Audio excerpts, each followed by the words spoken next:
I don't go to office hours. That's embarrassing. That wasn't my thing.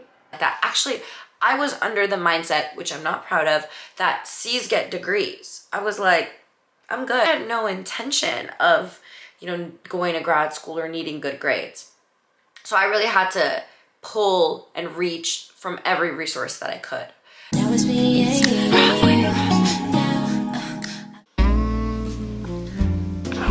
That's vacuuming downstairs. That's a little rude, honestly, but okay.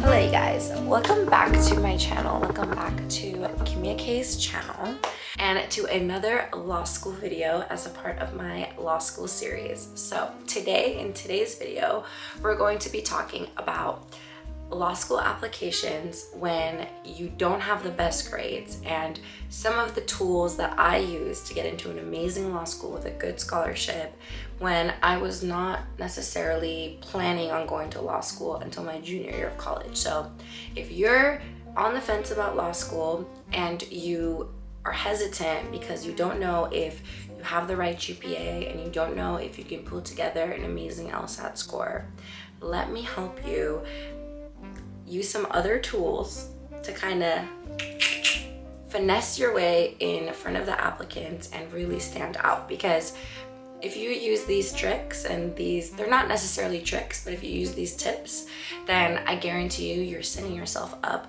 for the best chance of success. What I think the best tips are to apply to law school when you don't necessarily have the best GPA or the best LSAT score. Let's get into it. As always, I took notes for my girly pops and my gentlemen who are interested in learning about what I did and what my process was into getting into a good law school. So let's start off with a little bit of background.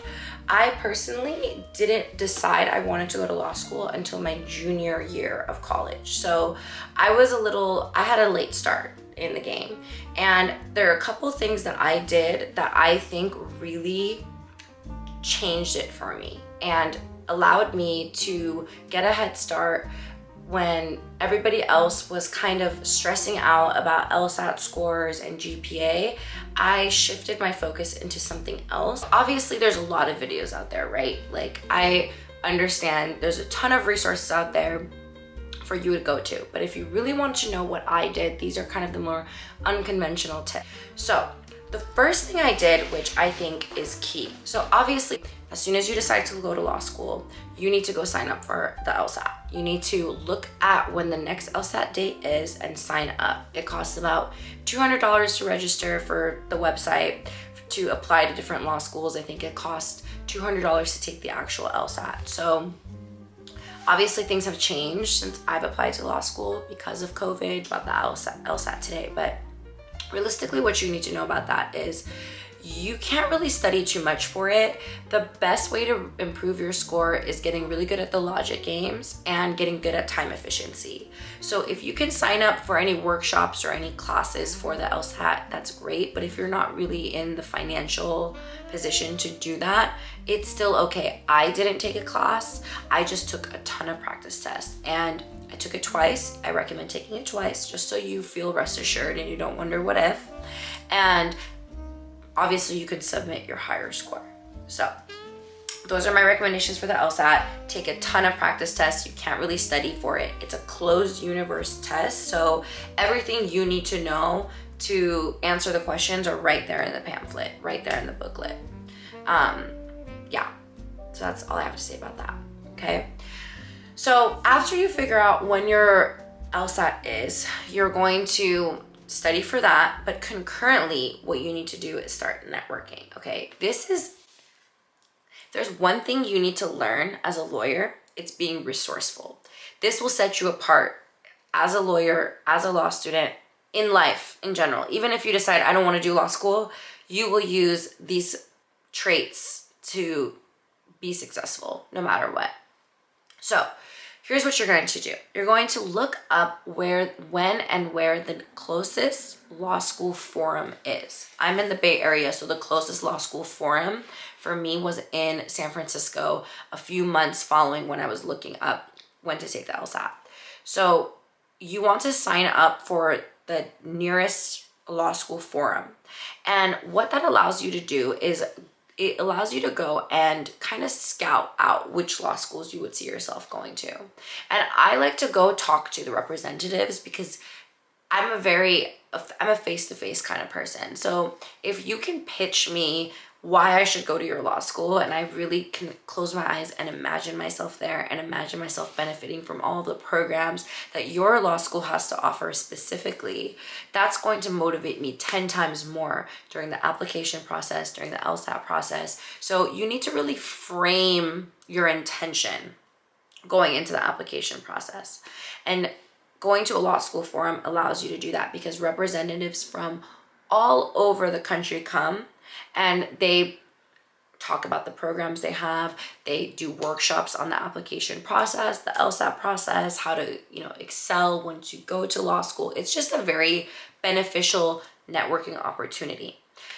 You can make tons of friends and connections, and I keep in contact with some of the people I met at my first law school forum to this day. So it's a wonderful tool to get to know like-minded individuals who you may have not been connected with before in your area. Okay, so I went to this law school forum and I met a woman who was a representative from the law school that I ended up choosing, and she really sold me. She sold me 100%, and she gave me her business card.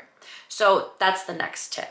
You want to get every person's business card that you speak to. That's going to come in handy later. All right. So once you get all of the business cards, once you start compiling a list of schools that you would be interested in going to, you're going to go online and you're going to do a ranking check. So a ranking check is basically where you look up what the school's rank is and what GPA you need to get in and what LSAT score you need to get in. The higher your GPA, the lower LSAT score you need. The lower your GPA, the higher LSAT score you need. So you'll have some information about what the median numbers are for acceptance letters or for accepted students in your category.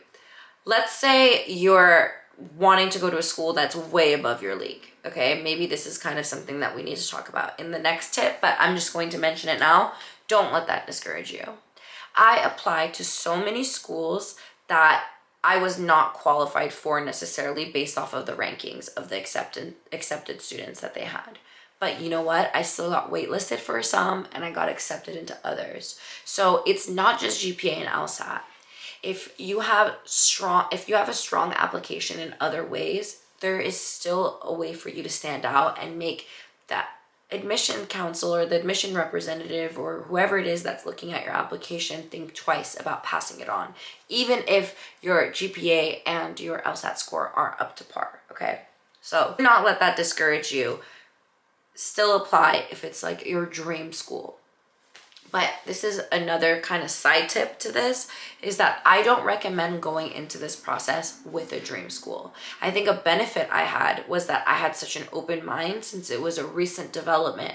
At that moment, I was a junior in college. Everyone else kind of knew they wanted to go to law school since they graduated high school. And, they were political science majors. They were taking law classes and pre-law and all of the above. I did not do anything like that. Actually, I was under the mindset, which I'm not proud of, that C's get degrees. I was like, I'm good. I'm going to go into PR. I'm going to go into marketing. I was a communication studies major. So I had no intention of, going to grad school or needing good grades. So I really had to pull and reach from every resource that I could. Going to the law school forum was a huge help.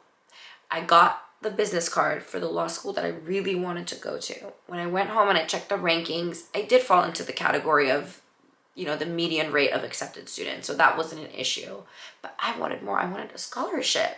So what I did was, I think, fundamental. I took the business card and I emailed the representative that I spoke to as soon as the forum was over, and I thanked her. I said nothing else but thank you so much for you know, speaking with me about the different programs that this law school has to offer. I'm definitely considering applying to the school in the fall.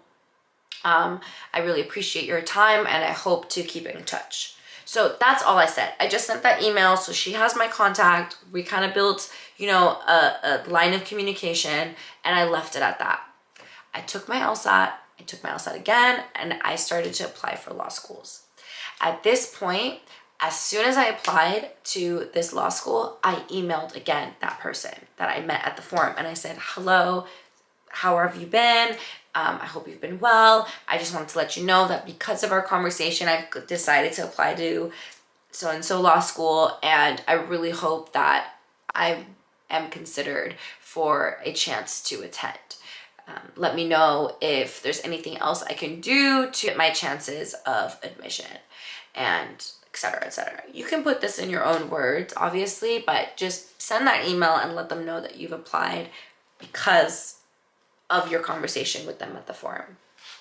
I think what happened when I did that was that representative went ahead and pointed that out to the admissions council or the admissions team, and I think that that's why they gave me such an amazing scholarship, honestly, because she knew my story also, and they were able to put that face to the name. So that was huge. And I did that with multiple law schools, but this was the school I wanted to go to. And so that's what I think really helped me. The next thing, all right, that you need to focus on if you don't have a great GPA and you don't have an amazing LSAT score, okay? Because my LSAT score was good, but it wasn't, you know, out of the park where it would make up for kind of my lack of GPA. But regardless, okay, the next thing that you need to focus on is your recommendations and your personal statement. Your recommendations can be a huge help for you. If you're a junior in undergrad or even a senior, start making a relationship with your professors right now. First of all, you're not too far behind, because even if you were deciding to go to law school as a freshman, you don't really ask for letters of recommendation your freshman year of undergrad. You need to wait until you're actually applying so that the people who are writing your recommendation have recent data and recent information to write about you. Otherwise, you know, they have tons of students, they'll forget. And so it's really good to have that recommendation based off of a professor that you are a student of now. For me, I have a hard time being like a brown noser or an ass kisser. Like, I don't go to office hours. That's embarrassing. That wasn't my thing. Okay. And so for me, it was really hard to ask. And I don't like asking for anything. So it was really hard for me to go and ask a professor for a letter of recommendation. But what made it more organic was just letting them know I'm applying to law school.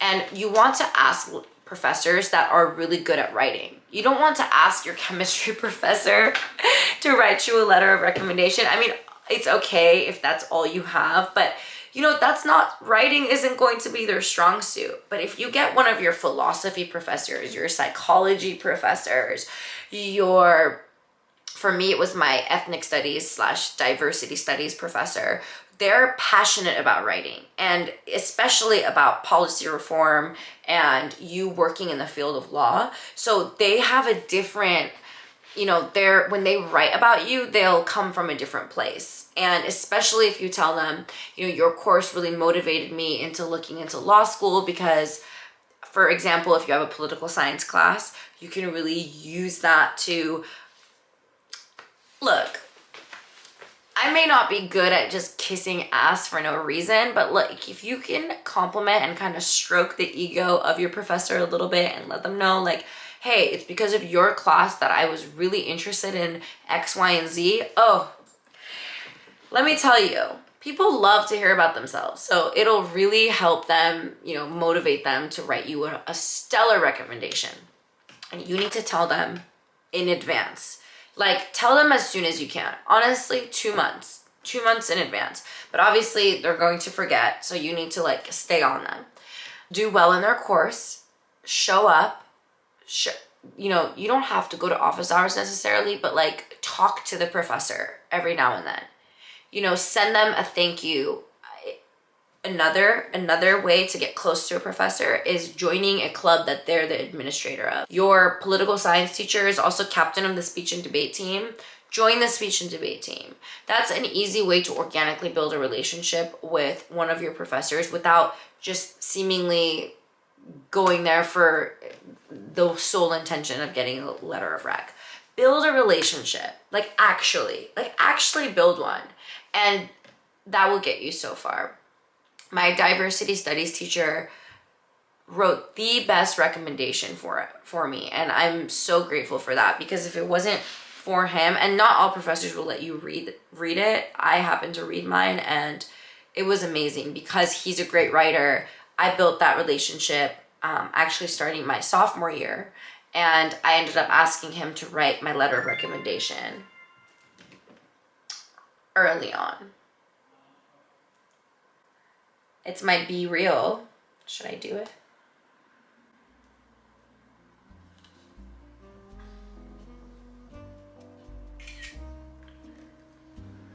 All right, so that's that on the letters of rec.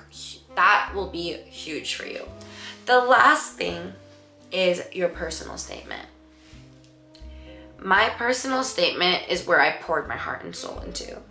This was kind of like, I knew that this was going to be my biggest chance in getting the attention of the admission council, because for me, I didn't stand out on paper necessarily with my grades or with my LSAT score. So I really needed to set myself apart.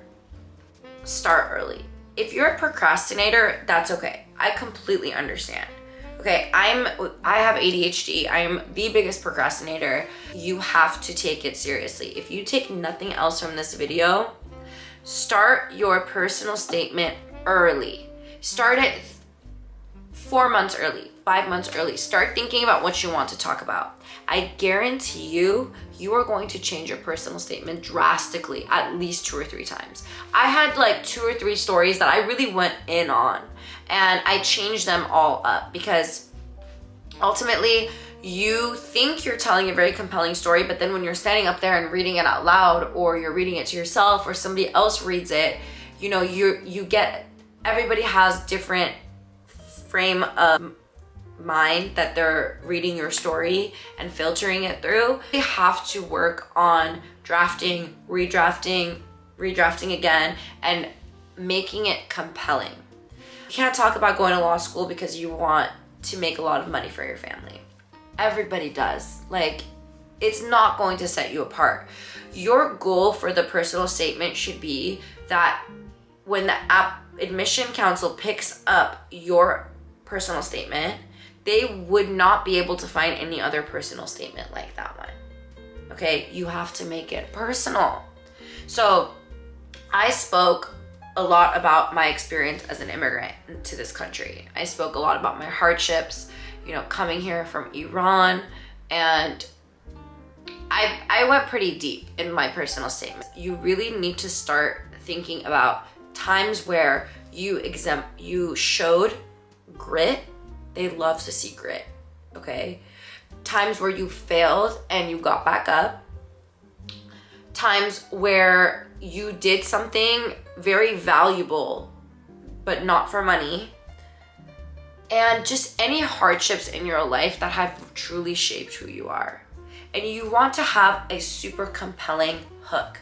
Like, your first sentence of your personal statement should make me want to read more. And you definitely want to have multiple people look at it, but not too many people. This was a mistake I made where I had almost too many people looking at my personal statement, and I started to disagree with some of the feedback I was getting. If you feel like the feedback you're getting, you disagree with it, that is a sign that you should not do it. If someone tells you something and you're like, oh yeah, that is kind of a run-on sentence, or maybe I can cut that up or take that out, that's repetitive. If you agree with it, then do it. But if you don't and you're like, no, that needs to be in there, then don't listen to them. This is your statement, okay? So those are my tips. Those are definitely my tips for getting into a good law school. I think that when you're a junior in college, and you're barely deciding to go to law school, it can be very discouraging when everybody around you has been planning on it for years. But I just want to be the voice and the motivation for you and the example for you to know that it's okay if you haven't planned for it. It's okay if your GPA isn't great. My GPA was not great. And it's okay if your LSAT score isn't amazingly stellar. You'll get into a great law school with a really good scholarship and you can still succeed. And for me, when I went to law school, I got the best grades of my life. I got the best experience of my life. I had more fun than I had in undergrad. I had better grades. I just was thriving. So I really want this to reach somebody who has maybe put off law school completely because of these hesitations, and just know that if you want it, it's there for you. Okay, so thank you again for coming to my channel and watching another law school series video. I hope to see you guys very soon. I'm going to be making a few more videos, a part of the law school series. I haven't decided on how many yet, but again, comment below any questions you have and I will try to make a video to answer them. So thank you so much. Comment, like, and subscribe, and I will see you in my next one. Mwah. Bye, sillies.